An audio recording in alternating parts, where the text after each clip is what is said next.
प्राकृत और वैकृत सृष्टि। कौष्टकी द्वारा पूछा जी से प्राकृत एवं वैकृत सृष्टि के संबंध में जानने की अभिलाषा व्यक्त करने पर महर्षि ने कहा, हे विप्र, पावन नामक प्रलय के अवसान होने पर सत्य से उदित ब्रह्मा जी ने शयन से जागृत होकर ब्रह्मांड को एवं सभी लोगों को शून्य देखा। जल का पर्यायवाची नार है और नार में शयन करने वाले तो नारायण कहा गया है। नारायण जब जब सो कर उठे तो उन्होंने देखा पृथ्वी जल में डूबी जा रही है, अतः उन्होंने पृथ्वी को जल से ऊपर निकालने की इच्छा प्रकट की। तब उन्होंने वाराह रूप धारण करके पृथ्वी का उद्धार किया। वे जगतपति नारायण ने जल के अंदर प्रविष्ट होकर पृथ्वी को पाताल से निकालकर जल के ऊपर स्थापित किया। उसके बाद पृथ्वी को समतल करके पर्वतों की रचना की। फिर पृथ्वी की 7 भागों सप्तद्वीपों में विभक्त कर दिया। तत्पश्चात पूर्व की भांति भूलोक आदि 4 लोकों का निर्माण किया और पूर्व कल्पों की भांति सृष्टि करने का विचार करने लगे। उसके बाद तमोगुण उत्पन्न होकर इससे तमोगुण युक्त तम, मोह, महामोह, तामिश्र, अंध, तामिश्र 5 अविद्या उत्पन्न हुई। इस प्रकार के चिंतन से 5 प्रकार से स्थित अज्ञान युक्त सृष्टि हुई।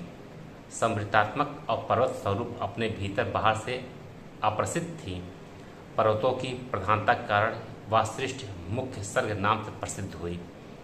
इस असाधक सृष्टि को देखने के पश्चात उनकी अन्य सृष्टि की इच्छा से ध्यान करने पर तिर्यक स्रोत की प्रवृत्ति हुई और तिर्यक स्रोत के प्रवाहित होने से तमोगुणी सृष्टि पशु आदि अज्ञानी जीव उत्पन्न हुए।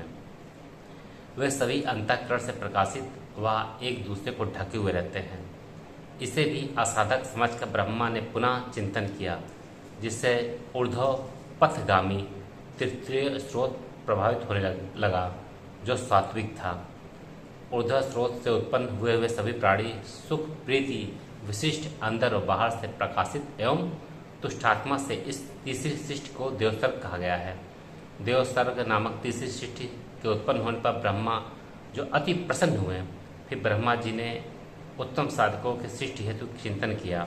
इस प्रकार ब्रह्मा जी द्वारा चिंतन किए जाने पर अव्यक्त से अवार्क नामक स्रोत से साधक सर्ग की सृष्टि हुई। ऊर्ध्व से उग्र होने के कारण इस स्रोत को अवार्क स्रोत कहा गया है। इसमें स्रोत प्रकाश की अधिकता, तमोगुण की न्यूनता एवं रजोगुण की अधिकता होती है।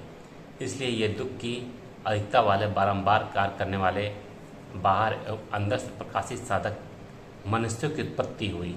इसके बाद अनुग्रह नाम की 5वीं सृष्टि हुई, जो विपर्य, सिद्धि, शांति और तुष्टि 4 प्रकार से स्थित है।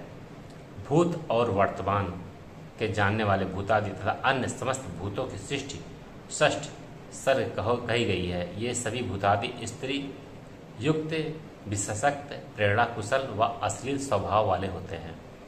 जिस सृष्टि से ब्रह्मा जी की उत्पत्ति हुई वह सृष्टि प्रथम सृष्टि महत सृष्टि के नाम से जाननी चाहिए। तन्मात्रों से उत्पन्न यानी ब्रह्मा जी द्वारा की गई दूसरी सृष्टि भूत सृष्टि है। ऐन्द्रिक वैकारिक सृष्टि को प्राकृतिक सर्ग यानी बुद्धिपूर्वक उत्पन्न माना गया है। चतुर्सर्ग प्रधान है। स्थावरों को प्रधान कहा गया है।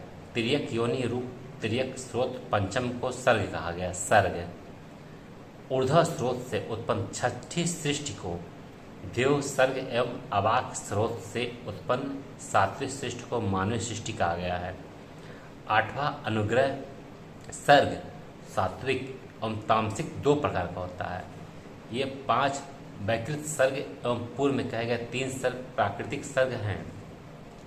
प्राकृतिक एवं वैकृत से संयुक्त कौमार नाम की 9वीं सृष्टि मानी गई है। इस प्रकार प्रजापति की 9 सृष्टि कही गई है।